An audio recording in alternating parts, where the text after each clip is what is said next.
अच्छा बाबूजी, हम भोजपुरी बिरहा गायक राधे श्याम यादव बेसवान बलिया वाले आप सबके बीच बहुत कैसेट बहुत कान आप लोगों के बीच भेजलिन। बड़ा आप लोग दुलार प्यार देहलिन। ये भी कैसेट आप लोगों के बीच में भेज रहा हूँ, जिस कैसेट का शीर्षक है अभागा बाप। ये बिरहा जवाहर फिल्म स्टूडियो से कमलेश भैया की देखरेख में कैसेट हो रहा है। मुझे आशा नहीं पूर्ण विश्वास है कि इसे भी आप लोग जरूर प्यार दुलार देंगे। कवि जी भूमिका के अंदर लिखे हैं,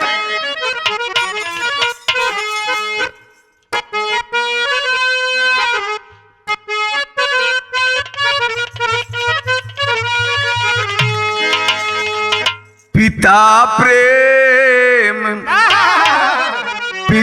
प्रेम पावन है अमृति से बढ़कर, सागर से गहरी है माता की ममता, भर के अमृति भी हंसती है जननी की छाती, माँ के दामन से होती न छाया से समता, माँ की गोदी की तुलना न करता जमाना, जो फंसा द्वंद में खाता सागर में गोता, गुरु रघुनाथ माता कुमाता न होती, लेकिन बेटा कुबेटा भी बन कर के रोता।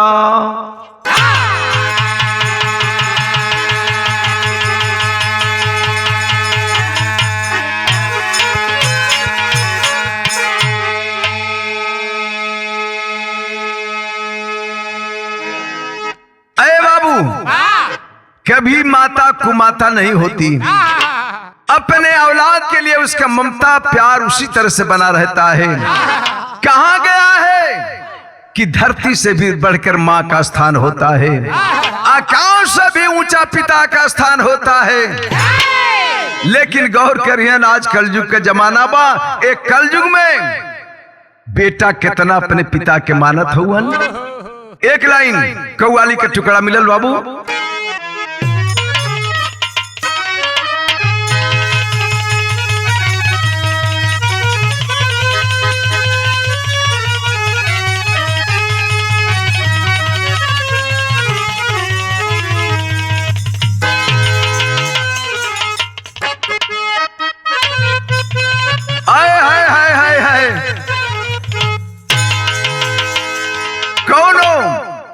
प्रेमिका के बात बा, चोट लागल बा प्रेमी के, कहता है कैसे कि अरे इतने करीब, अरे इतने करीब आके दगा दे गई मुझे,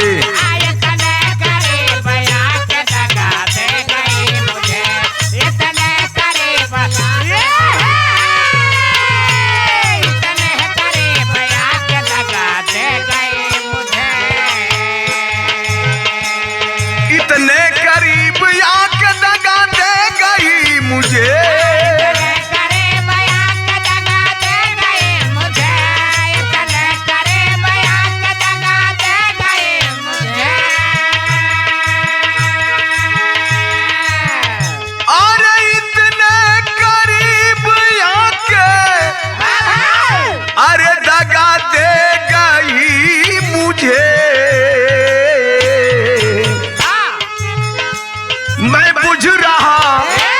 मैं बुझ रहा था आके हवा दे गई मुझे, मैं बुझ रहा था आके हवा,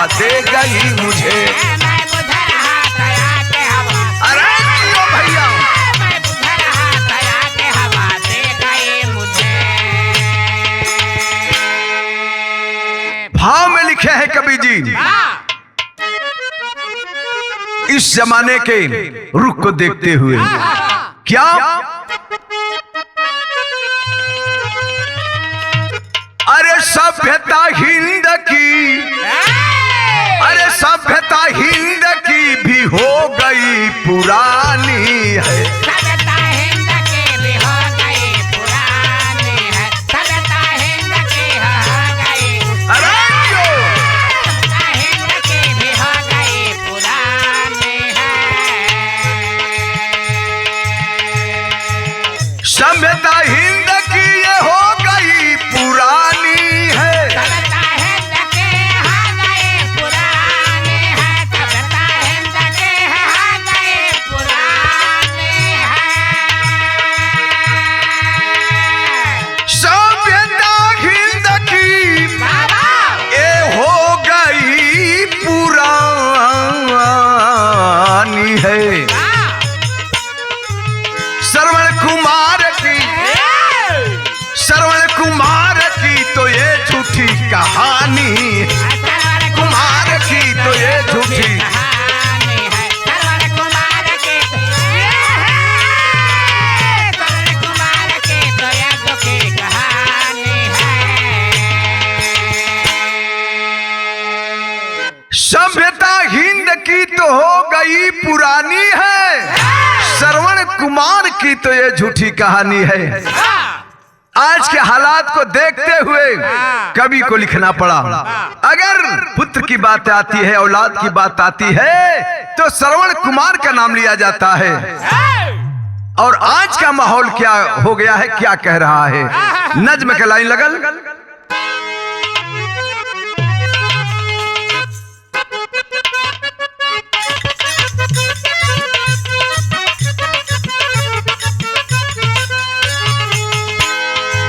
माता पिता का सम्मान राम श्याम किए, माता पिता का सम्मान राम श्याम किए, जननी की इज्जत पर जवान कत्लेआम हुए।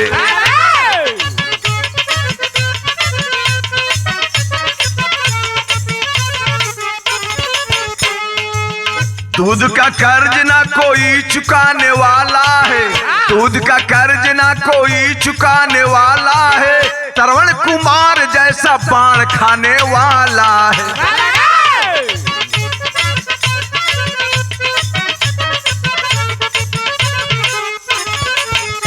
ए बाबू, माता पिता का सम्मान राम किए श्याम किए।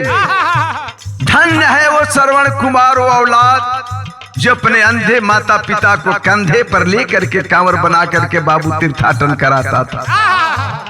लेकिन आज समय का होता, सभ्यता मिट रही आवाम हो गया मुखड़ा, सभ्यता मिट रही आवाम हो गया मुखड़ा, कलेजा कांपता मानवता भय टुकड़ा टुकड़ा।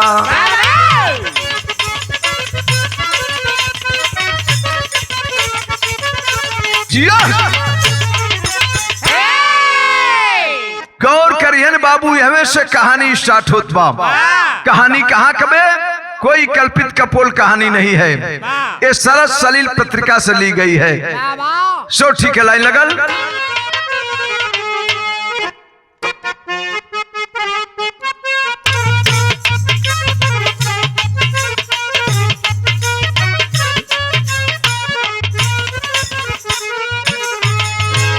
गौर करियन, जो बाबू बिरहा से ध्यान नहीं हटाएंगे ते शीशा ईशन आप लोगों के कहानी झलकत जाई।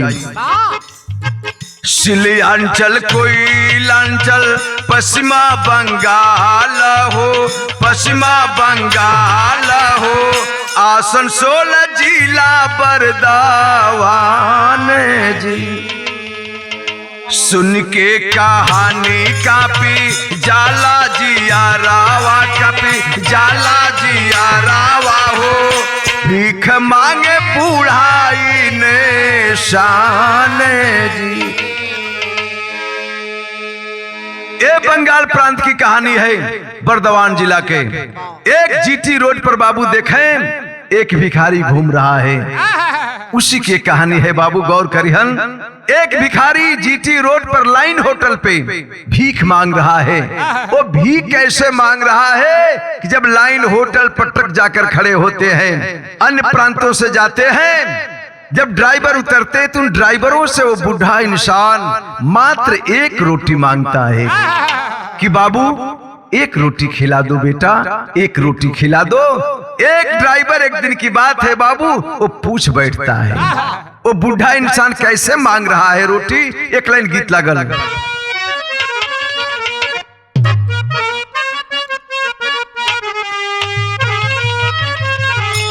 वह गीत बजन हमारे मास्टर साहब बजावत हुआ कि एक ही माई के जग जामल, एक ही माई के जग जामल, केहू सुखिया केहू दुखियारी बा, ई भेद बड़ा ही भारी बा।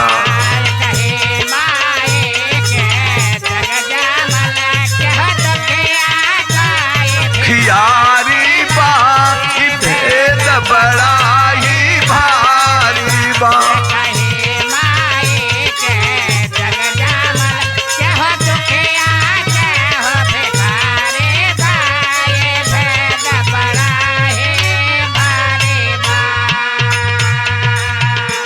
इसी स्वर के अंदाज में ओ बूढ़ा, ओ भिखारी भीख मांगता है।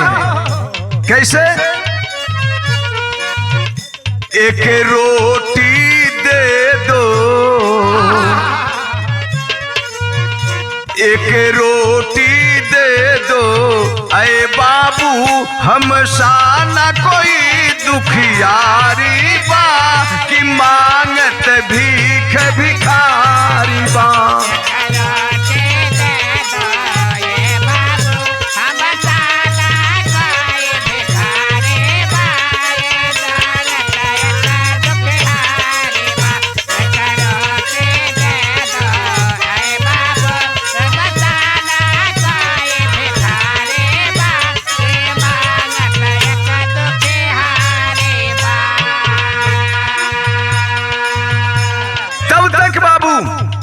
एक ड्राइवर आता है, उस लाइन होटल पर चौकी पे बैठता है, उसके सामने जाकर के एक रोटी की आरजू करता है, एक रोटी मांगता है।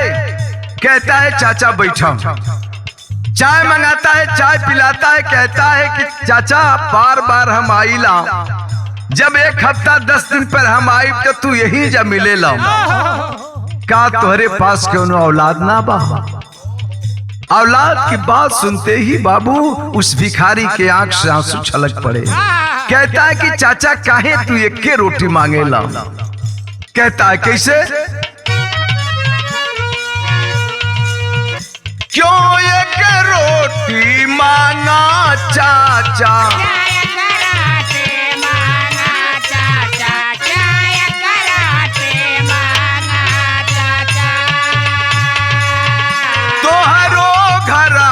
होई है बाचा,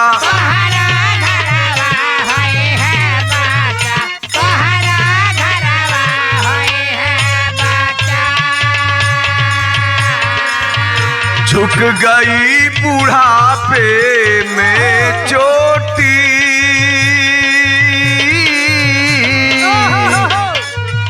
झुक गई बुढ़ापे में चोटी, जो देता बना दुखियारी बा, ए मांगत भीख भिखारी बा। मांगत भीख भिखारी बा, मांगत भीख भिखारी बा। कहता है चाचा क्या आपके बच्चे नहीं हैं? आंख से आंसू छलक पड़ा उस बूढ़े के आंख से बाबू, उस भिखारी के आंख से। कहता है बेटा क्यों नहीं, मेरे बच्चे हैं लेकिन मालिक मेरी किस्मत में दुख ही लिखा है। कहता है वो ड्राइवर कि क्या आप अपना पता बता सकते हैं? कहा कि बेटा माफ करो, बेटा माफ कर, मत पता पूछो बेटा, मत पता पूछो। आखिर बाबू फफक के रो पड़ा वो भिखारी। ड्राइवर पूछता है कि गीत लागल।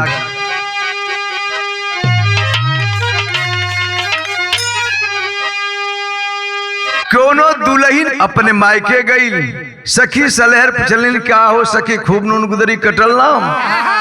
कहलस की क्या कही सखी, बड़ा पछताव रह गए लेके दिन तो भेटी है भाई। कहलस कैसे, अरे गवन कराई पिया घर बैठवल, अरे अपन कोयलरिया में लागल रे, निरमोही दगा दे के भागल रही। गौर करिए बाबू, बिरहा पर ध्यान दिहन, तर्ज लनीक बिरहा में फर्ज बा। जब बताता है वो बुढ़ा वो भिखारी, ड्राइवरों के आंख से आंसू छलक पड़े। कहता है कि चाचा तनी बता देता कैसे नाश्ता का आदेश देता है कि चाचा को नाश्ता कराओ। कहना बा क्या रे ड्राइवर के अखियों में भर गई पानी, अरे ले जा करावे नाश्ता पानी हो, बेटा मत पूछ पतवा, तब बेटा मत पूछ पतवा, अरे निशानी हो बेटा मत पूछ पतवा।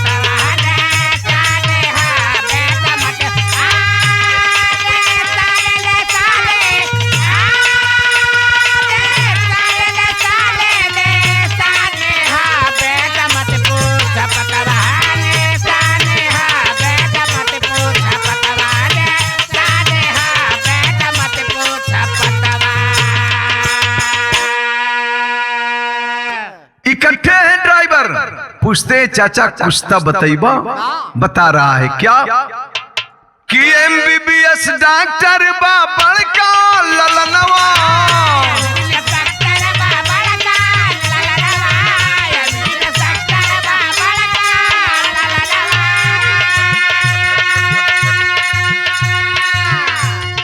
उद्योगपति मारा छोटका सुगनवा,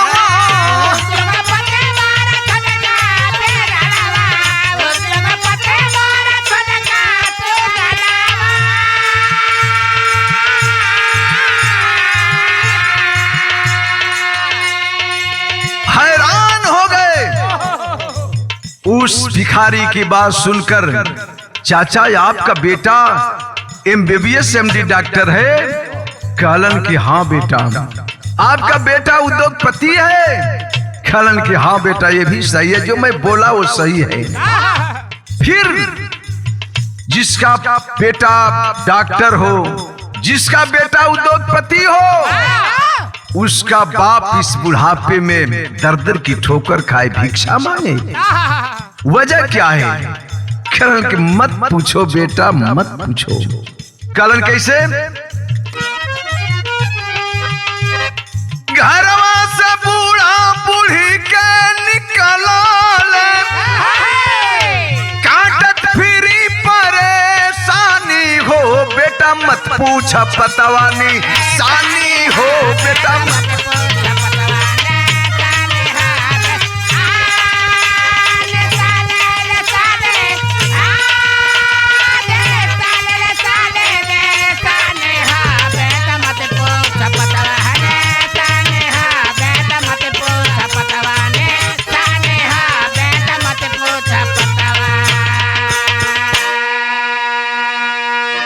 कहते हैं चाचा कुछ तो बताइबा, तू कुछ कहीं नौकरी में रहला, आखिर कौन कमाई करके अपने बेटन के तू डॉक्टर बनौला, अपने बेटा के उद्योगपति बनौला?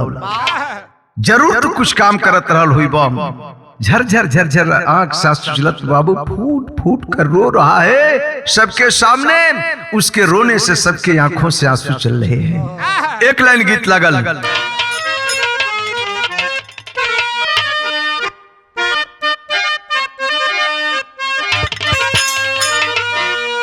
वह गीत लागल कि अरे डूबी मार बोए रजाऊ, डूबी मार बोए रजाऊ, जई बजो पूर्व की देसावा।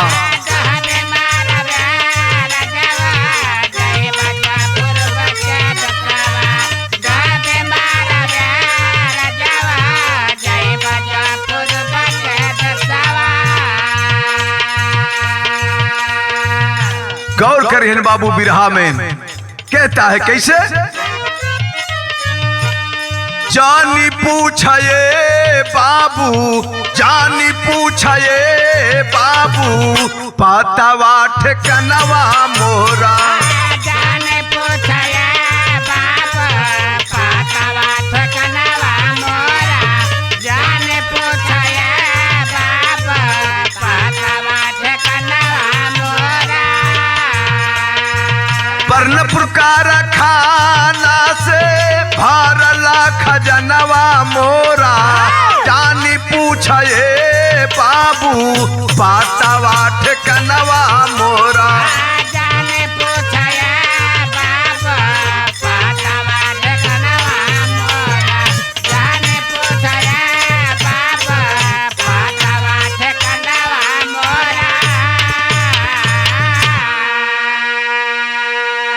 बतलाता है कि अगर बेटा तुम लोग पूछ ही रहे हो तो मैं बता रहा हूं कि बर्नपुर कारखाना में मैं सीनियर फीटर था और नौकरी करके बहुत पैसा कमाया और मेरा शौक था कि मैं अपने बच्चों को डॉक्टर बनाऊंगा, इंजीनियर बनाऊंगा। लेकिन मालिक ने तो सपना साकार किया। एक बेटा डॉक्टर हो गया और एक बेटा उद्योगपति हो गया, कल कारखाना चलाने लगा। समय बदलता गया, बदलता गया। आज जब बदलता गया बाबू तो देखा जब हमार समय बिगड़ल तब भैलिका एक लाइन टेरी का भाव लगल।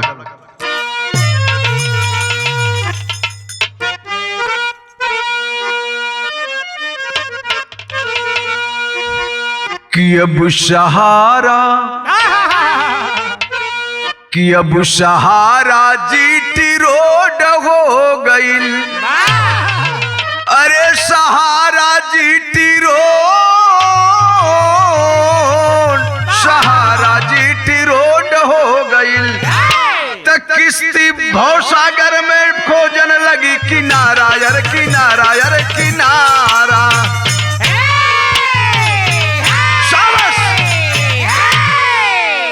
किश्ती भवसागर में खोजन लगी किनारा, सहारा जीटी रोड हो गई। आखिर बाबू जानना ही चाहते हो तो मेरा रामदेव नाम है। ख्यालन के तुम्हारे लड़का के क्या नाम हो चाचा? अपनी लड़कन के नाम बताइता चाचा। ख्यालन की यही तो मुश्किल है। देखें ये बाप दर दर की ठोकर खा रहा है, भीख मांग करके पेट पाल रहा है, लेकिन अपने बेटों की मर्यादा के लिए नहीं नाम बता रहा है कि अगर बता दूंगा तो बेटों की बड़ी बेइज्जती होगी। लोग पूछेंगे तो हमारे बेटे क्या जवाब देंगे। एक बाप का क्या विचार है, भाव है अपने औलाद के प्रति, और देखें बेटों की क्या हाल है, बता रहा है।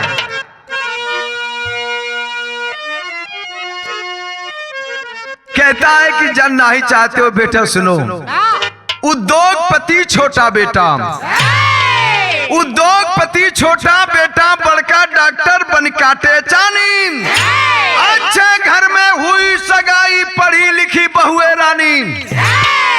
सामान्य तौर कुछ दिन बिता, सामान्य तौर कुछ दिन बिता, तन जब हुआ पुराना है, वह महल अटारी बिलख उठी, अब हंसने लगा जमाना है। डॉक्टर ना बनौली बेटा, बल्कि पढ़ी लिखी लड़कियों से मैंने अपने बेटों की शादी की। पढ़ी लिखी बहुएं आई, बहुत खुशी थी हमारे आंगन में कि हमारा बेटा भी कामयाब हो गए, पढ़ा लिखल है, कोई डॉक्टर बा, के उद्योगपति बा।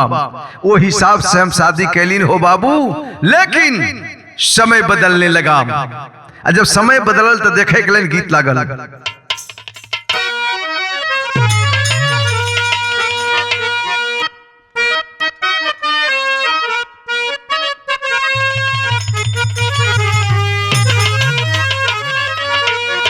वह गीत बाम कि अरे साड़ी हम ना पहिरब राजा, अरे साड़ी हम ना पहिरब राजा, रेलिया के ड्राइवर।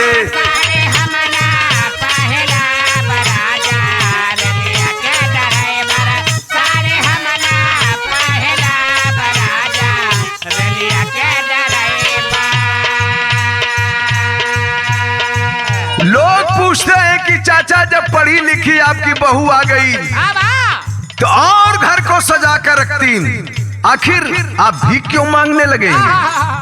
खेलन की बेटा बता रहा हूं, घर में पढ़ी लिखी आ गईली, घर में पढ़ी लिखी आ गईली, दुल्हन दीवानी। घर में पढ़े लिखे आ गईले दुल्हन दीवाने, घर में पढ़े लिखे आ गईले दुल्हन दीवाने। रोज गाली गुप्ता सुनावे, सुबह घर से रोज भगावे, गाले गुप्ता सुनावे, रोज घर से सुबह भगावे, रोज गाले गुप्ता सुनावे, घर से सुबह रोज भगावे। रोज गाली गुप्ता सुनावे, सुबह घर से रोज भगावे, सस के मारे लगलिए बाबू,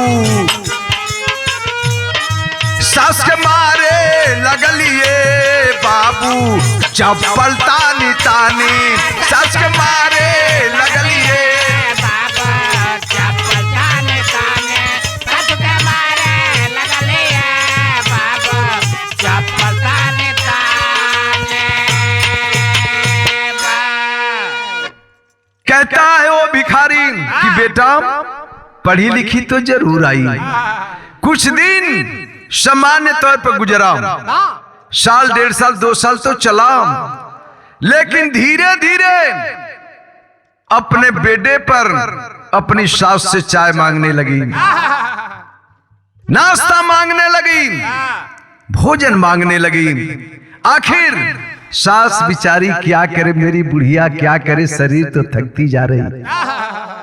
थोड़ा सा भी लेट होता था चाय में, चाय लेकर जाती थी हमारे बच्चों की मां अपनी बहुओं को चाय पिलाने के लिए। लेट हो गया तुरंत गाली गुप्ता शुरू कर देती थी।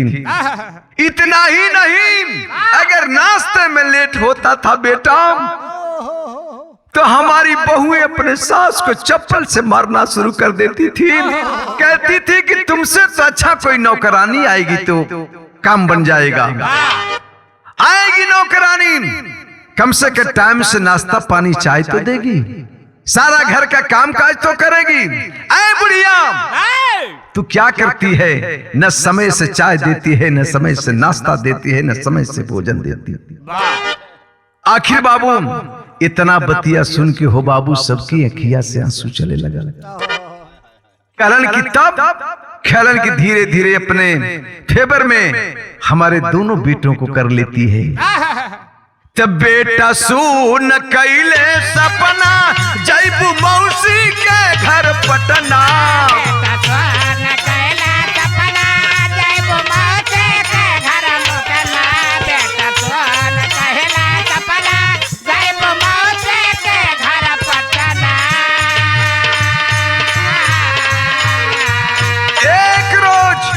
हमारे दोनों बेटे कहने लगे, ऐ मम्मी तुम मौसी के घर चली जाओ, जब तुम समय से अपनी बहुओं को चाय नहीं दोगी, नाश्ता नहीं दोगी, तो तुमसे तो अच्छा कोई नौकरानी आ जाएगी। आखिर बाबू गौर करिहन, बेटों की आवाज सुनकर के माँ का दिल टूक टूक होने लगा। बतलाता है वो बुढ़ा, बेटा सुन कैले सपना, जैबू मौसी के घर पटना,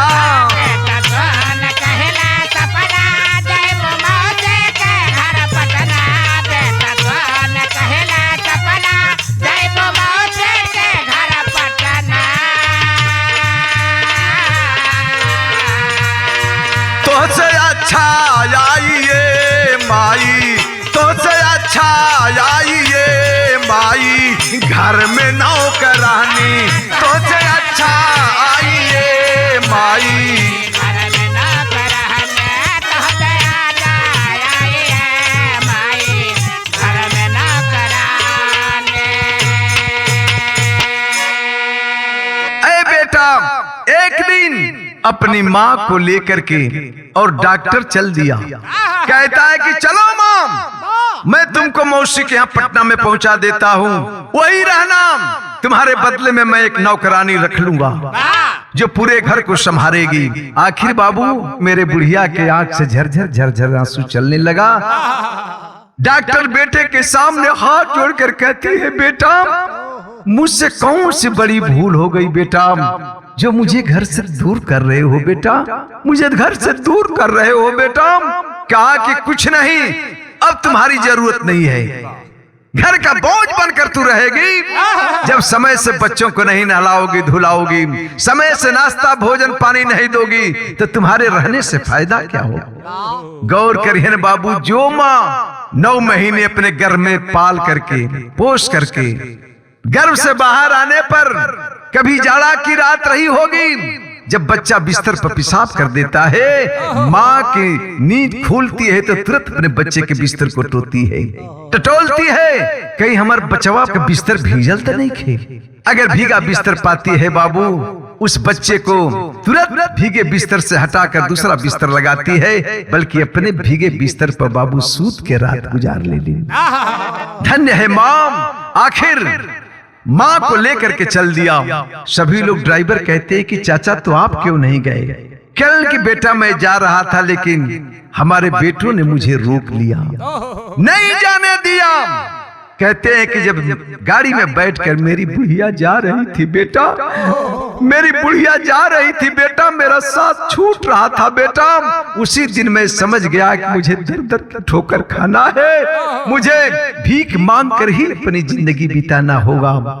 लेकिन बाबू गौर करिए, बुढ़िया जा रही है, अपने बहुओं की तरफ देख रही है, अपने नाती पोता को देख रही है, आशीर्वाद देती है। एक लाइन गीत लगल मास्टर।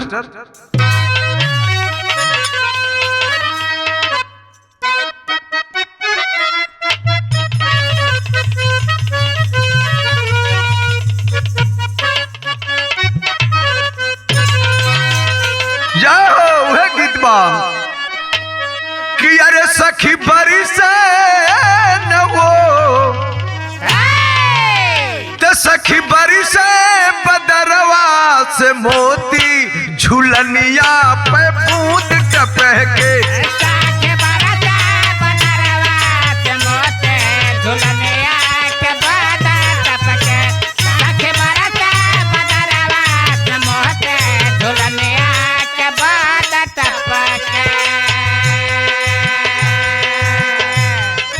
बुढ़िया माँ बहुओं के तरफ देख करके बाबू हाथ जोड़ती है, कहती है माँ, माँ तो माँ होती है, जात बानी लेकिन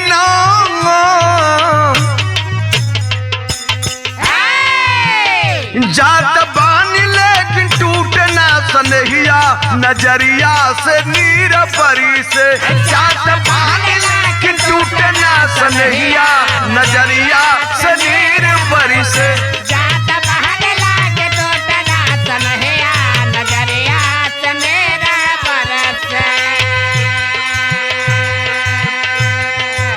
सदा सुहागिन रहना,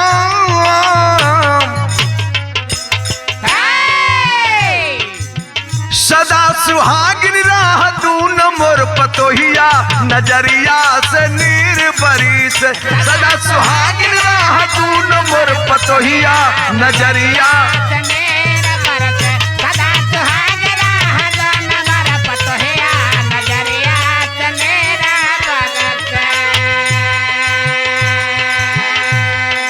रोती हुई माँ अपने बहुओं को आशीर्वाद देती है, खिलखिलाती छाती लेके अमृत के खोता, खिलखिलाते छाती लेके अमृत के खोता, खिलखिलाते छाती लेके अमृत के खोता। जुग जुग जिए मोर नाती और पोता, जुग जुग जिए हमारा नाती और पोता, जुग जुग जिए हमारा नाती और पोता। रो के बुढ़िया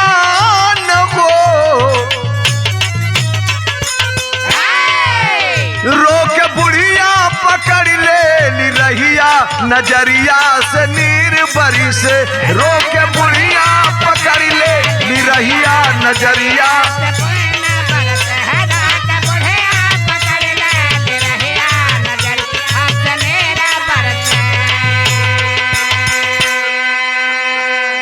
पूरे परिवार को आशीर्वाद देती हुई बाबू बुढ़िया चल देती है। रो के बुढ़िया पकड़ ले ली रहिया नजरिया से नीर बरसे। लोग कहलन कि का हो चाचा तो तू काहे ना चल गेले साथे में। कहलन कि बेटा यही तो मुश्किल थी कि बेटा मुझे रोक लिए। विदेशिया के लाइन लगल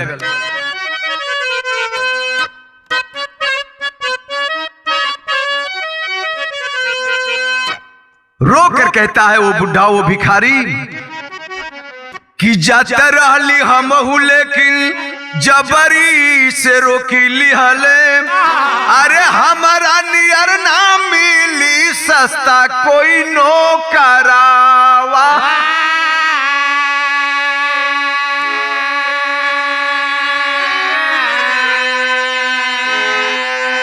अरे गाड़ी के सफाई करी पहुंचाई रोज लड़िकन के। अरे कुत्ता के समान मिले हम के आहारा।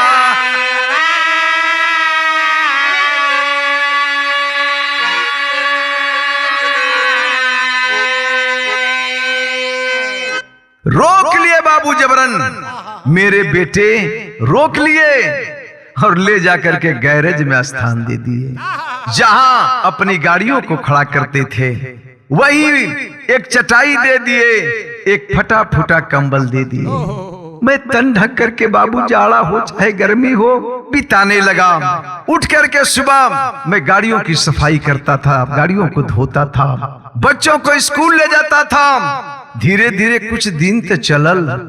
जब भोजन का समय होता था आवाज देती थी ऐ बूढ़े आओ अपना खाना ले जाओ। जब मैं थाली लेकर आता था बाबू तो रूखा सूखा मेरे थाली में डाल देती थी।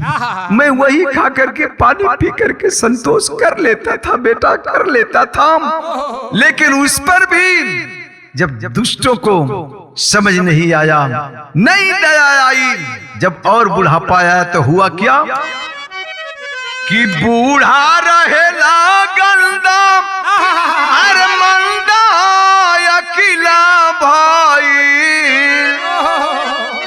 अरे थूकी थूकी गंदा कोई दिहाले दुआरा।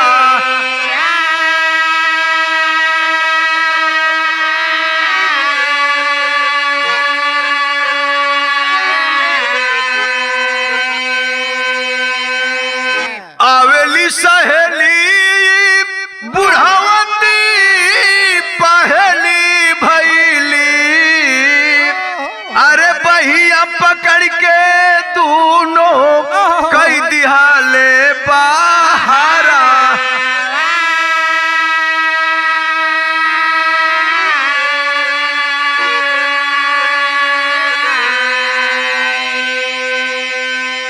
क्या पूछते हो पढ़ी लिखी बहुओं की बात बेटा।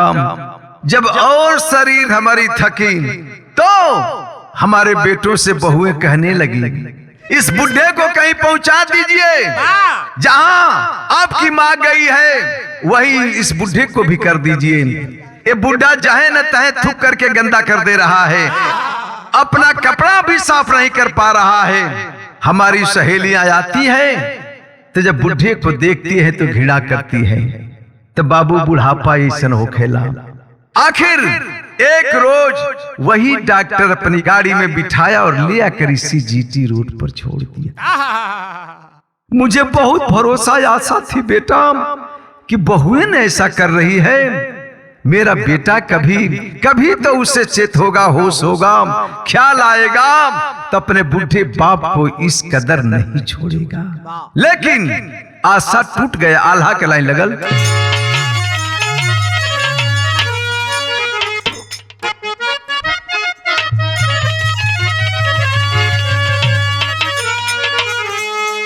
कि जवनी नैया पे चढ़ली अरे कई के ये सरवा बेटा।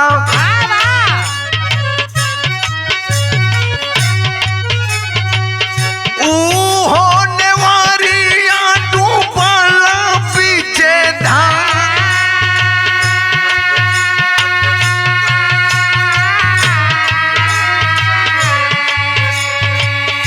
लेके यार मान जे करी काइली पलनवा बचावा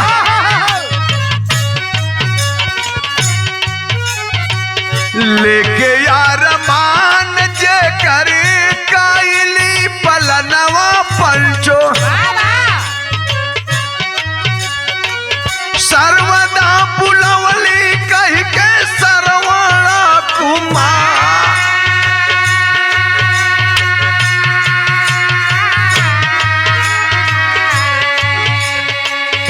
माता पिता के जनली कर जा उतरी है दोनों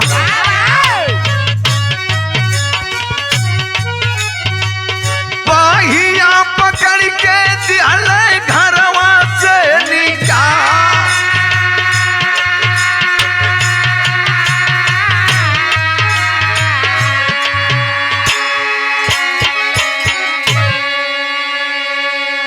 जिन बेटों का जिस औलाद का मुझे भरोसा था वो समय आया बेटा मेरी बाह पकड़ करके ले आकर के इस जीटी रोड पर छोड़ दिया। मेरी जिंदगी की नाव भवसागर में पड़ गई, बल्कि इससे तो अच्छा हुआ होता बेटा। कलन की का चाचा बताओ थोवन कि अरे बेटन से अच्छा तू को बेटी देल रहते मालिक अरे सब ही के अखियां से बहे जलधार बोलो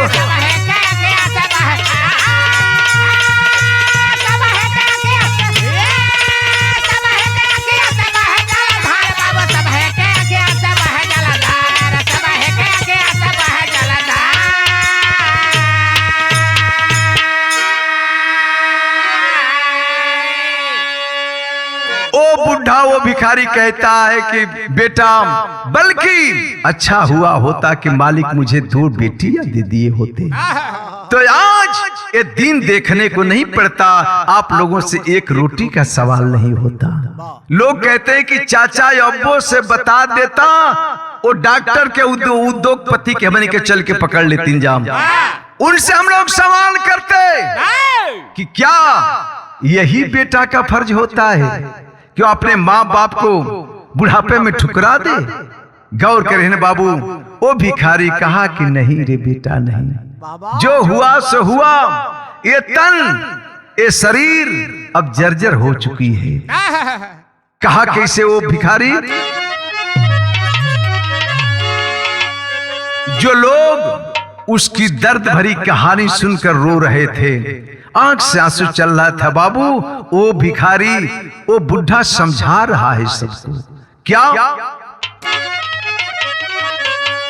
कि अरे जन बहाव बाबू तो जन बहाव बाबू लोग आखी से यसिया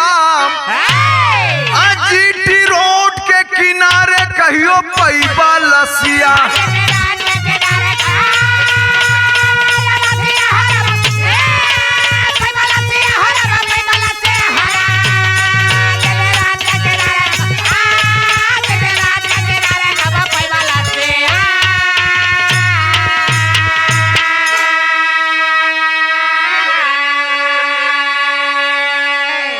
रोता हुआ कह रहा है सबके सामने कि अरे भागिया में आ गया लगवलस जमानावा दिल में आवे दे दिया गज भर का फानावा।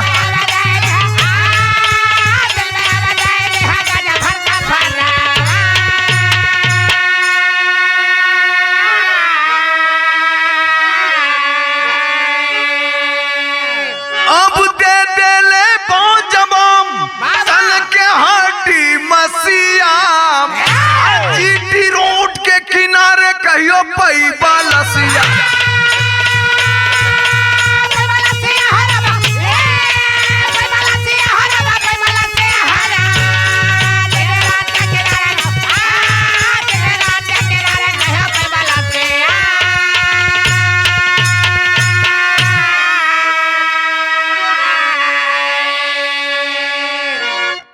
बुढ़ा, वो गरीब, वो भिखारी कहता है कि बेटा मत रो, ऐसा जमाना आ गया है कि 100 में 5% बेटा बाप माँ की कदर करता है। 95% यही समझ में आ रहा है कि इसी तरह से जैसे मेरी हाल है इसी तरह से हाल होती होगी। लोग कहते हैं जमाना बदल गया। अरे कहाँ जमाना बदल गया? वही सूरज, वही चंद्रमा, वही दिन और वही रात। क्या गंगा की धारा पूरब से पश्चिम जा रही है? नहीं, पश्चिम से पूरब ही बह रही है। लेकिन जमाना नहीं, ये पश्चात सभ्यता हमारे देश में पांव पसार चुकी है। माई बाबू का क्यों मोल नहीं खे, जीवन बातन में हरी बा, संगे संगे लेके पिकनिक मनावे विदेश जाता न सो। ई नहीं खे कि ना ही तनी बाबू माई के कहीं तीर्थ व्रत कम से कम अपनी देशवे में करा दे। ये नहीं है, आदमी का विचार बदल गया है। दिन रात जमाना नहीं बदला है, बस भावना बदल गई है। कहना है कि सभ्यता अमर थी आर्यावर्त की कहानी, अरे मीटल चाहत बाड़ी पुत्र पिता के निशान।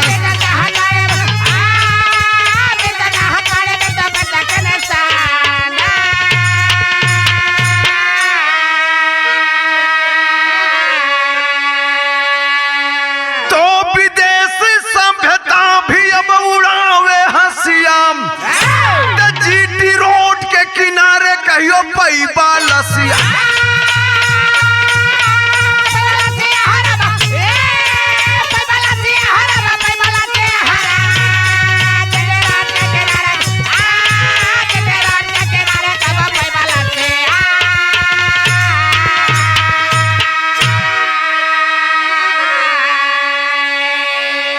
यही से कहानी समाप्त होती है। ये समाज में कैसन कैसन लोग बानन, कैसन कैसन पुत्र पैदा होत हुवन। जय जखाड़ स्वामी गुरु जद्दू है बुल्ला की फुलवारी, त्रिशी सने सुखराव समितवा अवध बिहारी। अरे सहारा जीटी रोड हो गईल, तो सहारा जीटी रोड हो गईल, तो पीते श्री नारायण गुरु चरण रे सहारा।